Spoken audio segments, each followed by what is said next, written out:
Welcome back to another episode of Thinking That Matters. I'm Elizabeth Mahusai, your podcast host, and we are so excited to welcome into the studio today my very dear friend, and really I can say like longtime friend as well, Miss Francine Ivey. What an honor. I'm so excited to be here. I am so, okay, I can't wait. Like I have to show the viewing audience the book that we're going to talk about today. We're not going to start there, but we're going to lay the foundation of celebrating the launch of your book, which I'm just thrilled that I get to be among the first to interview you about it. So tell our audience a little bit about you, who you are, what you do. That way we can begin to lay our foundation. Yeah. So, let's see, how do I begin? Normally I start off with, I'm the CEO and founder of Consumed Coaching, but my favorite title is Mom of Three. Anyway, I'm a elite coach. I have an incredible team of elite coaches, and we empower Christian men and women to take their skill set and their passion and turn it into a turn it into a thriving coaching business. We want to create thought leaders out of Christian leaders. So I'm a mom of three. I have a dog named Bentley who's as big as I am and knows when 5 o'clock hits and kind of rushes me out of the office and says, it's time to get out of the office, Mom. We need to play. And live in Dallas, Fort Worth, and love what I do, love what I get to do as a coach and empowering other coaches. So. I love it. So for those of you, as you're listening, you're getting to hear where Francine is now, but I want to just take a little bit on the go back machine. The very first time that I even knew of Francine Ivey, we were in leadership training for a company that we were both involved with. And she was on stage, and let me tell you, lighting a fire. And I remember, as a professional speaker, as someone who has done a lot of speaking and loved to speak, I was in the audience going, this girl has got it. And I just remember that's my first memory of you is on that stage. And I wish I could remember what what your training topic was. But at this time, it doesn't really matter, just that what was very evident to me was, yes, confidence. Yes, you were able to articulate. I think beyond that, though, was the passion that you brought to the stage and almost, I might say, a little bit of fiery passion. Mm-hmm. And no one could mistake that you believed what you were saying. Yes. I don't think I can actually say anything unless I believe it at that level. I think that's a key for me. When I take something to the stage, I've got to believe it at that level. And so I spend a lot of time, as a Christian too, really taking that to the Lord and saying, what is it that you believe? And then take me there. And, of course, I know we're not really talking about speaking, but I think one of the key things for me is I do the study, right? You study to show yourself approved. And I have all those levels of understanding, but then I lay it at his feet and I'm like, okay, now it's not me being excited about what I'm saying, but Lord, give me a heart for the audience that's about to hear this. And I think that's what comes across is that, okay, great, I'm in love with my information, but I can't don a stage with loving the information. I've got to love that audience. And why do they need that information? Oh my goodness, we could have a whole other podcast recording on what you just said. Yes. Okay, I just need to repeat that for you either listening or watching. We can be in love with the information, but at the end of the day, we need to be in love with the audience receiving the information because that our passion for the hearer, for the reader, given that we're going to talk about your book, should inform not only what we say, but the delivery of what we say. Mm-hmm. That is so incredibly powerful. And that actually is a really good, what I would call anchoring thought. That's thinking that matters right there. Yeah. That I can't just be in love with the information. I need to be in love with the audience receiving the information. And the interesting thing is I learned that the hard way. Tell me more. Tell me more.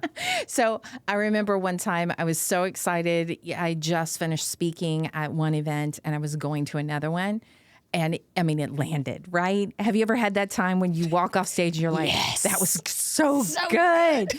And you get so excited and you begin to think you're something. I mean, I hate to tell y'all. Yeah. I thought I was something. And Guilty. I thought, yeah. And I thought I had it. I had the information. And of course, I go to deliver it again and I forgot that piece. And I didn't connect with the audience. And the same information, the same speaker, the same inflection, the same talent hitting the stage, falling flat. Right?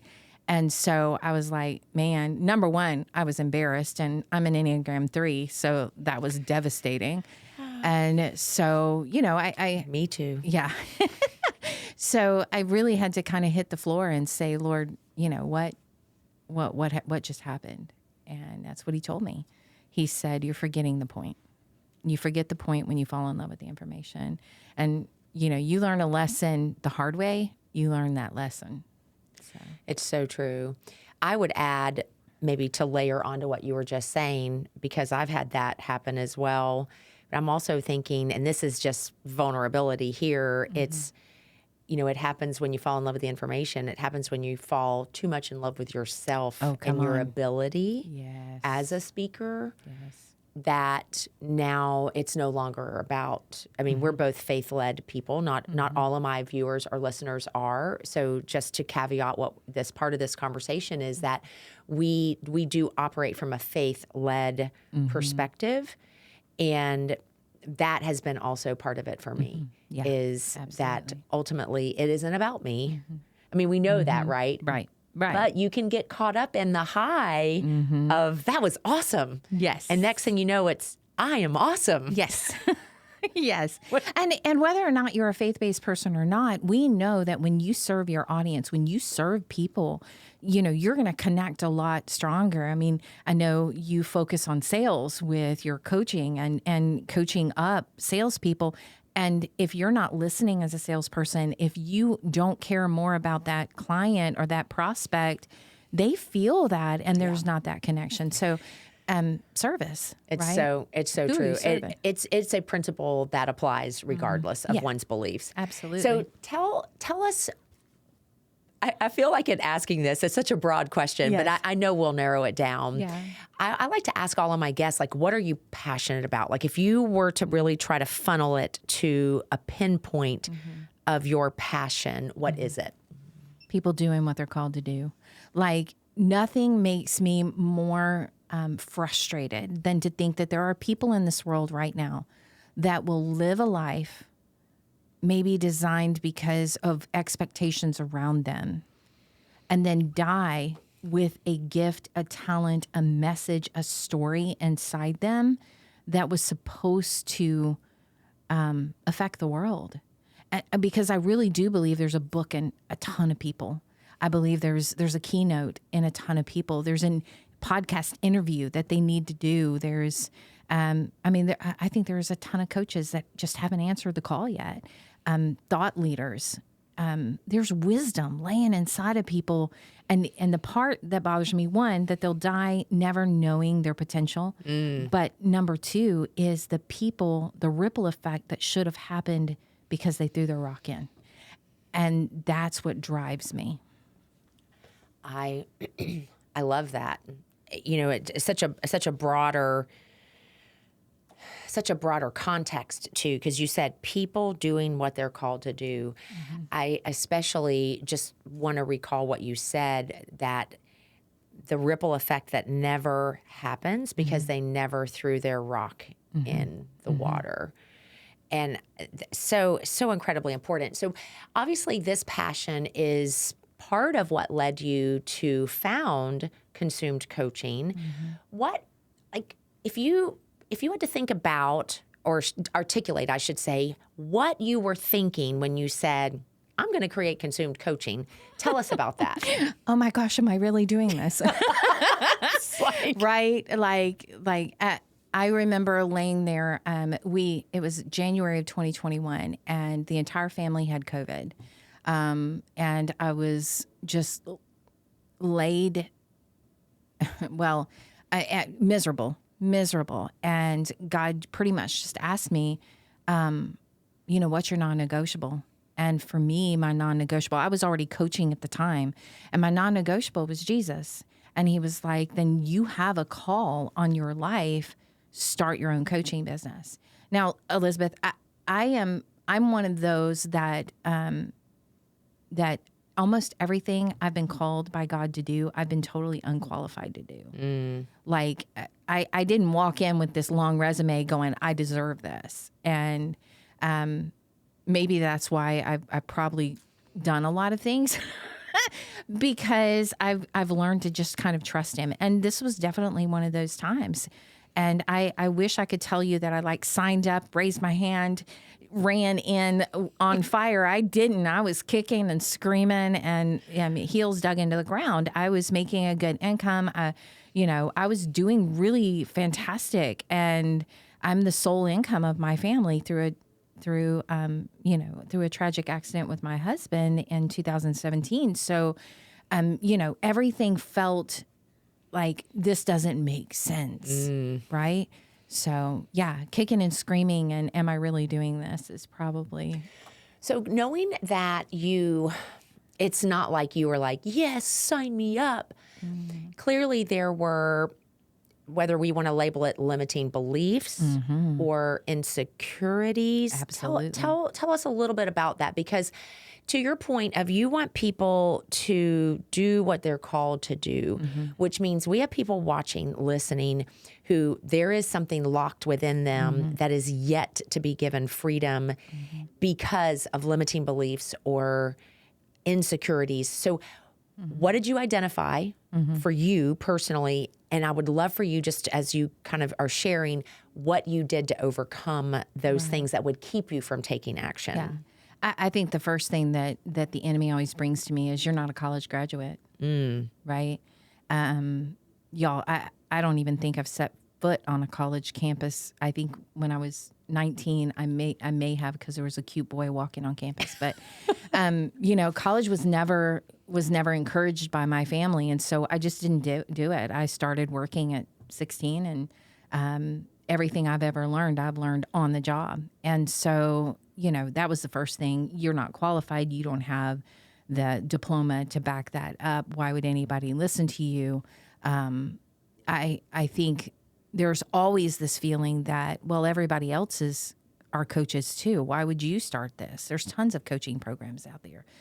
And, that scarcity mindset as well of, that you can't have 3 hamburger joints on one corner, although we do all the time, right? So the idea that everybody else is already doing it, what's my voice? How am I going to break through the noise? I think it's always, will I be able to do this? And then the whole mechanism of business strategy and what does this look like? And, when you're starting a business, you have to do it all: the marketing, the business, the running of the business, the hiring, the letting go, all of this stuff. And I thought, am I equipped for this? So I think those are things that, well, you and I have both been in coaching for a while. We hear that regularly. Yes. So what specifically did you do to overcome that, what could have been a sense of overwhelmness to be able to get to where you are today? I think for 2 things. I mean, there are 2 major things probably that highlighted on top of all of it is my faith that if God, I say to myself all the time, if God called me to do it, He'll equip me to do it. I even believe that whatever He calls you to do, you're probably already equipped to do it. At least that's what I found when I'm coaching people.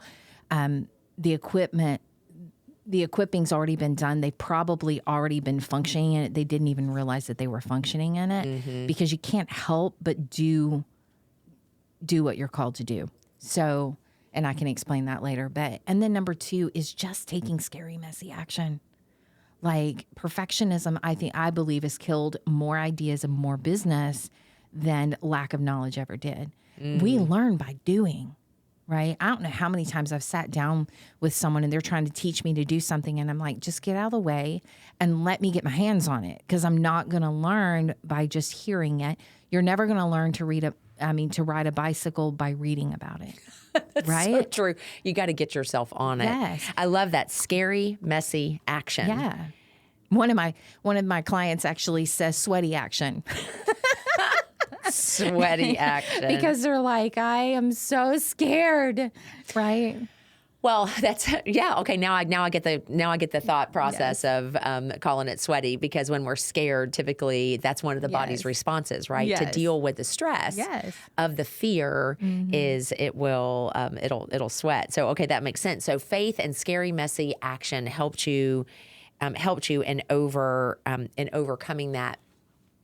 Now, help people to understand better, like, how are you utilizing consumed coaching to help people do what they're called to do? Yeah. So from the very beginning, whether someone gets a free discovery call with us, and that's all we ever, let's say that's all we ever get. We spend that hour really unpacking who are you and what's your story. And because I believe that everything that's gone on in your life is building that calling, right? So, who are you? What's your passion? What do you hate? What have you already been doing? What have you been drawn to? What's your passion? All of those things. So in that hour, we're unpacking that. For us, we specialize in empowering coaches and thought leaders. And so we're looking for that, authors, speakers, coaches, and the majority of them have already been coaching. They just didn't know that coffee talk with a friend was actually a coaching session, right? They didn't know all the aspects or skill sets to it, but they've been drawn to coaching and mentoring people for a long time. So what are some of the verbal, a lot of times it comes out verbally, indications that someone has that desire that is yet to be released, right? They've not thrown their rock in the water, to use your language. And they are, it's evident that they're dealing with their own limiting beliefs about taking scary, messy action. Yeah. Feeling like I've had this idea forever. I don't know where to get started. I just want to help people. I've looked into for one of the main things that we see is that they've been in and out of probably ministry. They've probably done some Bible studies or attempted to do a Bible study. They've checked into becoming a counselor, but then it didn't quite feel right, and they didn't know why. Those are some pretty common things that we see on a discovery call. Man, I love that. And so now, consumed coaching, you're certifying coaches. So tell us a little bit about the structure of your program, because surely there's likely someone listening, because they don't have to be in Texas to take advantage of your program. So tell them a little bit about your program so that they understand whether or not it might be something they would want to explore. Yeah. So we're a kingdom-based certification, so it is biblically backed, and we primarily work with Christian men and women that have either a skill set, passion, story, or something like that they know will help somebody. It's a 12-week program. It is one-to-one with a coach. It's not video-based. We felt very clearly that as a coaching program, teaching coaches, that we wanted to use the coaching mechanism to train a coach. So, and because of the type of coaches that we empower, the one-to-one base is huge. So that's what makes us most different, is number one, we're faith-based, and number two, it is person to person. It's not video-based at all.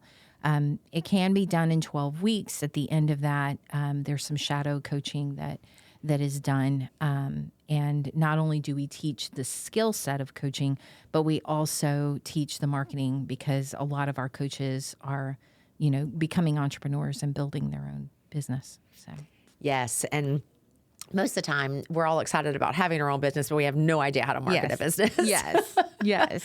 That is one of the things I'm grateful for our time in our previous company, because we got exposed to so many different aspects of marketing and brand development, because in effect we were having to develop our own brand. Absolutely. Personal brand. Yes, right? Exactly. Where that was, where that is concerned. I love that. Well, obviously, you're helping people who are faith-based to enter into the coaching world. And I would love for you to share briefly, like, the role your faith has played in getting you to where you are, because I think that's, to me, it's one aspect of the fascination that I have with the stories of the people who sit in this chair. And I get the privilege of interviewing, and I'm, as a faith-based person, I'm encouraged every time I hear someone's faith story. So tell us a little bit about how faith has played a role in getting you to where you are. Yeah. I would probably have to back up just a little bit, but, I wasn't saved at a young age, although I was a pastor's wife for 27 years. Again, didn't have the resume for that. But because a lot of pastors' wives, you play the piano, you've been raised in church, you got, all of that. No, I was, I was a heathen. But got saved later in life, married an incredible man. And that was also kind of out of the box. Like he didn't like get the small church, then the bigger church, then the bigger church. We really just, whatever God wanted, we did. So one minute we may be in a large church, the next minute we're starting a small church, the next minute we're in full-time evangelism, because very early on in Wade's ministry, people kept saying, hey, you need to pick a title. You need to pick a label. Are you going to be a youth pastor? Are you going to be a worship pastor? Are you going to be, and he was like, no, I'm just going to do what God called me to do at whatever time. And he gets all my gifts. I just lay them at his feet. And so pretty much for 27 years, that's how we lived. And that's the reason why we were in that business together, because it created a consistent income on the side while we were doing whatever God wanted us to do in ministry.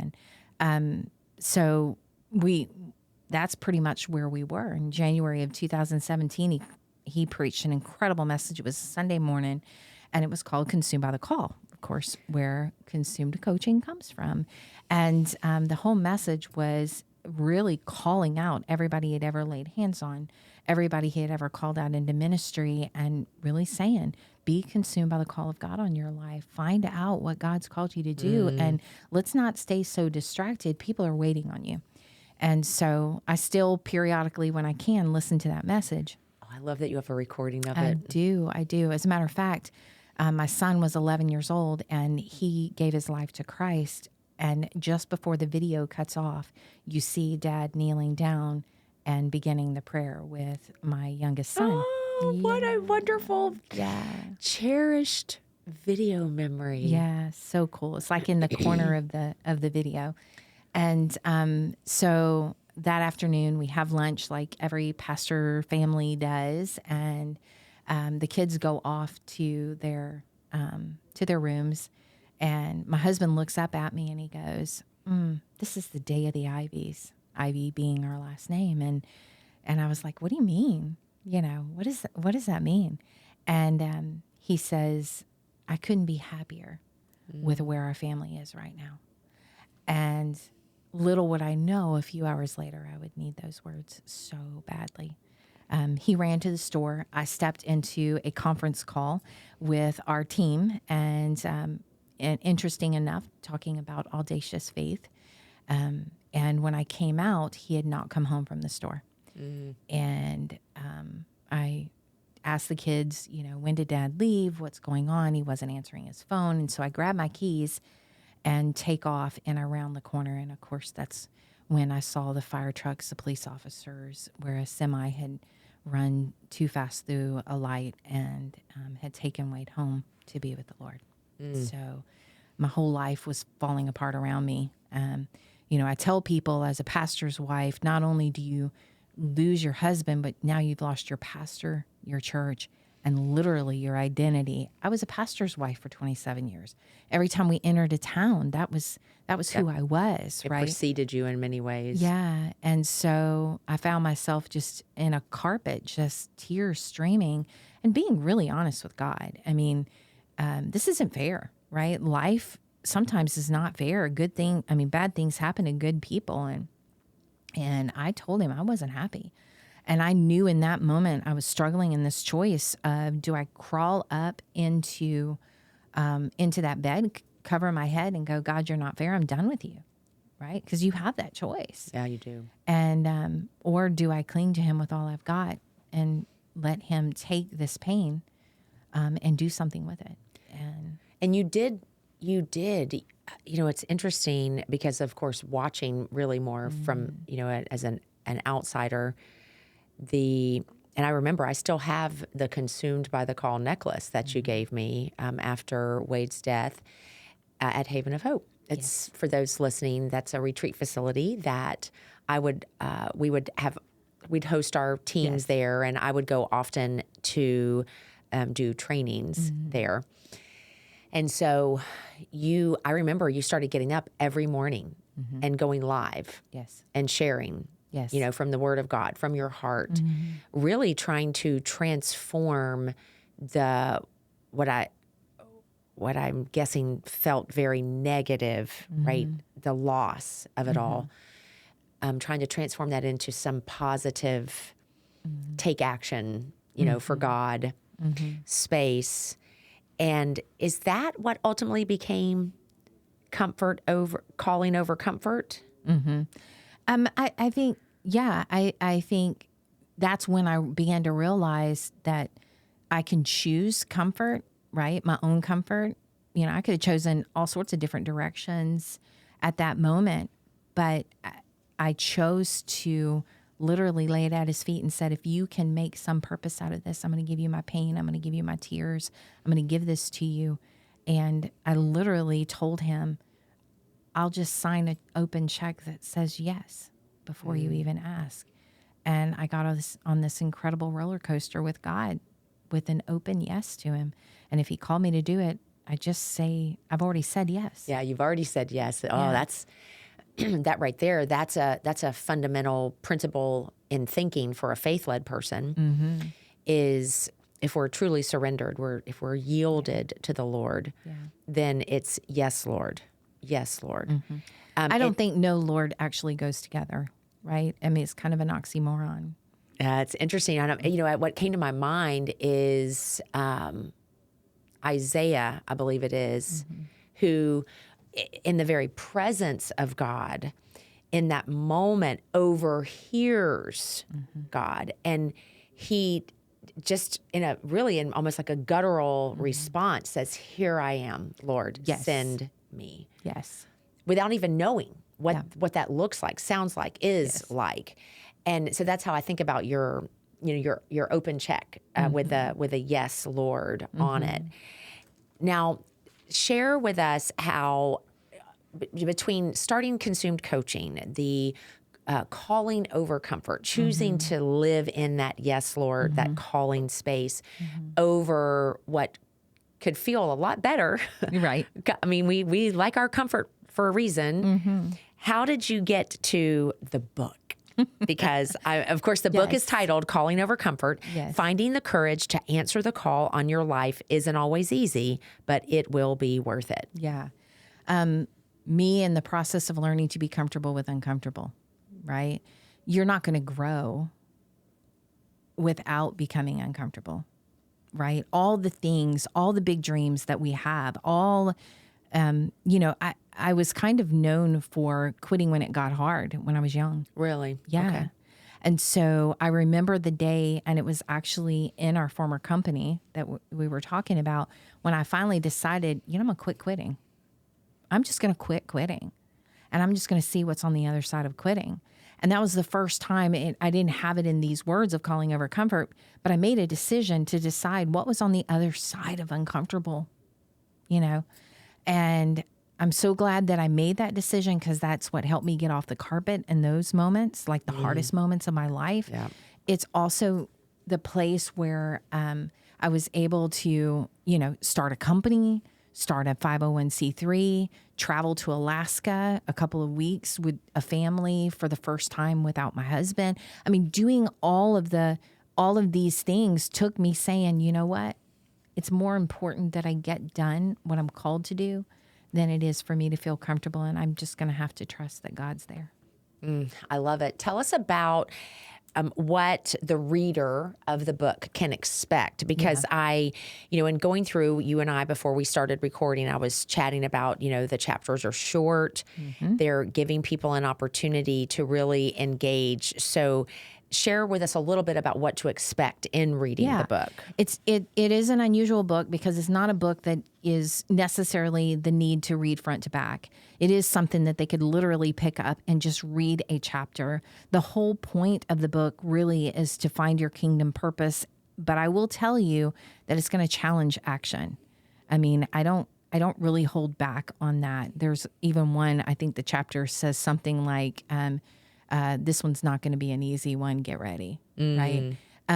Because I know that it's on the other side of action, that those dreams that they want, that the reader wants, the calling that they have is really going to take action. So you could pick it up, read one chapter. You could pick it up, read 3 or 4. You could jump around, and what I'm hoping that the reader always gets is a little bit of motivation for the day to do something that's just maybe out of character, or maybe that just takes a little bit of faith that they may not have had before they read the chapter.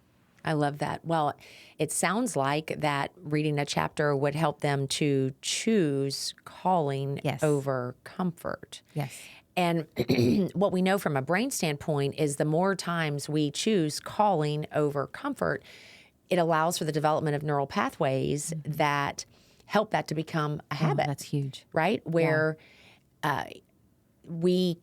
it becomes more of our bent. Yes. That we choose calling over comfort. Yes. And so I appreciate that the chapters are short, that they can be read in any order.